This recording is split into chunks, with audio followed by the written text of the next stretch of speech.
शिव पुराण नागेश्वर ज्योतिर्लिंग।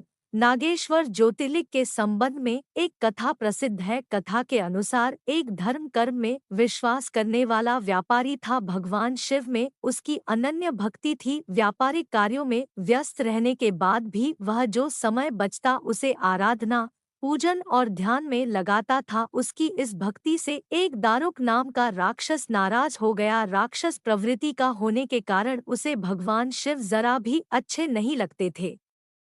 वह राक्षस सदा ही से अवसर की तलाश में रहता था कि वह किस तरह व्यापारी की भक्ति में बाधा पहुंचा सके। एक बार वह व्यापारी नौका से कहीं व्यापारिक कार्य से जा रहा था। उस राक्षस ने यह देख लिया और उसने अवसर पाकर नौका पर आक्रमण कर दिया और नौका के यात्रियों को राजधानी में ले जाकर कैद कर लिया। कैद में भी व्यापारी नित्यक्रम से भगवान शिव की पूजा में लगा रहता था। बंदी गृह में भी व्यापारी के शिव पूजन का समाचार जब उस राक्षस तक पहुंचा तो उसे बहुत बुरा लगा। वह क्रोध भाव में व्यापारी के पास कारागार में पहुंचा। व्यापारी उस समय पूजा और ध्यान में मग्न था। राक्षस ने उस पर उसी मुद्रा में क्रोध करना प्रारंभ कर दिया। राक्षस के क्रोध का कोई प्रभाव जब व्यापारी पर नहीं हुआ तो राक्षस ने अपने अनुचरों से कहा कि वे व्यापारी को मार डालें।